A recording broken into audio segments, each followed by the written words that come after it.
Hi, this is a video on how to use the Phonic Power 1860 mixer. First things first, get your speakers connected in the back. There you go in here. These are speak on connectors. That's your left and right. And you need a monitor connected just there where it says Moni 1. That's just a regular jack to jack lead. Now when you're dealing with any mixer, you deal in channel strips. That's a channel strip. That's a channel strip. And they go like that. From left to right there. This is channel 1. And it starts from the top here. Goes all the way down to the fader. And then across here to the main faders. So let's go from the top. I've plugged in my microphone just there. Now good practice is making sure that the desk is on 0 to start with. It's called 0 in the desk, and it just makes sure that no big pops and noises are going to come through the desk and surprise you. So you have all these faders on 0, all these faders on 0, and all these things set to 0 as well. That needs to be up. You don't want to send 48 volts down your cable. Some microphones do need that, but these regular kind of vocal microphones don't need that. That's called phantom power. You don't need phantom power. That's your gain knob. That should be down to 0 like that. That can be up. That's your low cut. You can have that pressed down at some point, but not right now. These EQ knobs should be pointing upwards. That's where 0 is. That's subtractive. That's additive.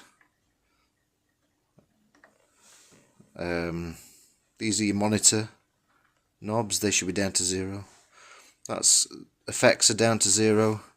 And the pan button straight up is 0.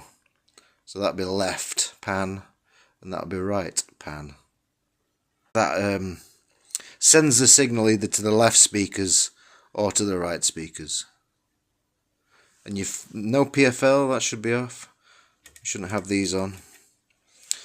And the fader should be down to the bottom. Okay, first thing to do is to see how loud your microphone is when coming into the desk. So I've got my microphone here. And we're going to press the PFL button. That's this button right here. That stands for pre-fade listen. So you're going to give the microphone a listen before it gets to the fader. Pre-fade listen. So your attention should be over here now. And as I speak into the microphone, there's some lights there, but not enough. So we go back over here. And you want to turn up this red knob here, the gain knob, and give it another go.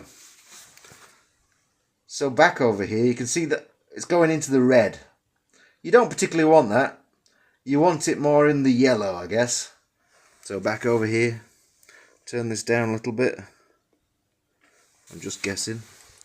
Back over here, 1, 2, 1, 2, 1, 2. That's fine.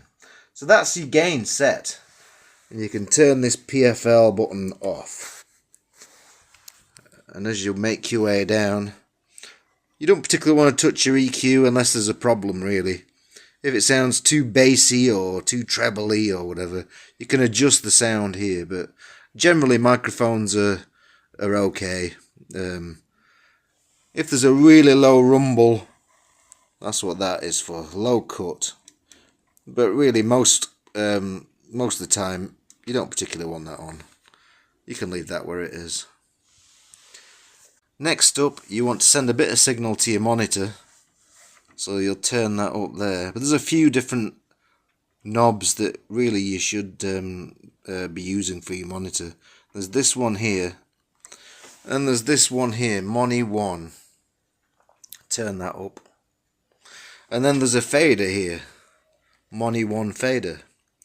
So you can turn that up and hopefully sound will be coming through your monitor. at this stage. And you can adjust the volume at all these kind of stages. You can turn the monitor up here. Ideally it should be in this range just here. So if it's not loud enough when your fade is in that range and that's on full, you should turn this up here like that and until it sort of gets loud enough. Sometimes when you're using faders it might start feeding back around there, so you just turn it down a little bit until it stops feeding back. Let's come on down a little bit. We're not using the other monitor. If you want a little bit of effect, you turn this this up here, the effect button. There is an effects fader over here. See, that's down at the bottom, so you need to turn that back, turn that up into this kind of range again. So right now you should be hearing effect on the vocal. Too much or too little, you adjust it here. Generally for vocal microphones you don't want it panned to the left or to the right in the PA. You just leave that in the centre. So now we want to hear our main vocal through the PA. So really we should turn up the main left and right just here, up into that range again. And then we'd turn up the channel fader just here. So it might start getting loud, I don't know, somewhere around there, but if you've PFL'd your gain just right, it should probably sit around here. That's what I find. But sometimes it might be a bit too loud or too quiet. But generally it should be at 0. And that's it. That's how to get sound through, just using one channel. If you've got some music, if you're going into 2 of these, it would be the same procedure, but you go through 2 channel strips. That's because you've got a left and a right on stereo music, so you'd use 2 channel strips and you'd do exactly the same procedure for both channels. If you're using a laptop, you should probably plug into the line inputs there. It depends what kind of connectors you've got. These are RCA connectors. You can plug into there. Or these are just regular jack to jack connectors. But you'd go through the same procedure. You don't want to have 48 volts. You don't particularly want to do low cut. You press your PFL button to listen to the music. Just one channel at a time. You do the left channel and then you do the right channel. So you PFL it, and then you should see these bouncing up and down. If you don't, you turn up your gain pot until you do. If you want to hear some of that through the monitor, you could do that there. That's going to monitor 1, which you've already got that fader up there. Then you'd go down a little bit more. You don't particularly want to have effects on your music, just on the vocals. So have that there. And turn that off because we've already checked the volume there. And then you turn your fader up until the music gets louder. For recorded music, you really want to pan that way. That's your left channel, and then you do this on your right channel, same sort of stuff. You'd have a little bit through your monitor. You don't want that there, and you turn that to that way, so you'd have left and right. If it was like that, it would sound like it was coming down a tunnel. You want that panned over to the left side, that panned over to the right side, and then that turned up like that. So that would be like music coming from your laptop now. That's your vocal.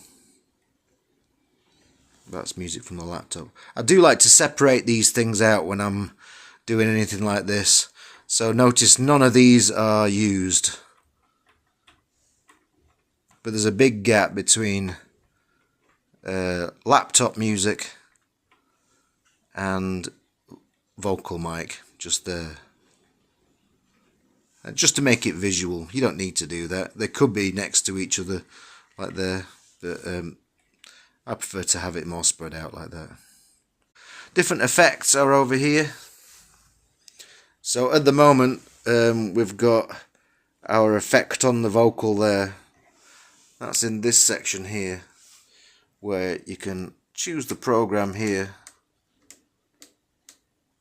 and select it. I think you press, oh no, you just select it, and that signal is then going down to here like that.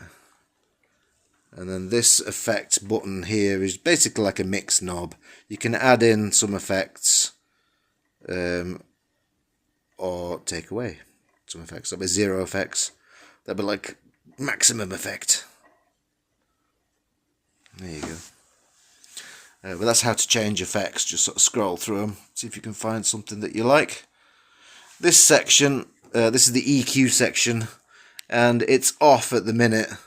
You don't particularly want to mess with that unless there's a problem, like I said before. These should be set to 0, which they're not. Like I said, 0 in the desk is a good idea. Only move things around if you need to. So that's on 0. But they're actually off at the minute. They're not in the chain of things. If you want to turn the left and right channels on, you've got that there. So they're not on at the minute. Now they're engaged. So if there's like a really boomy noise coming out of the speakers, you can affect the whole thing, music and your vocals, by turning these low frequencies down. That will make you sound a bit thinner. So not a great idea, but sometimes you need to do it. So these are more like tools rather than tone shaping. You want to leave things as they are, really, unless there's a problem with the room or something like that. Anyways, that's your EQ, so I'll turn those off. We don't want them on. And that's about it. Hope that helped.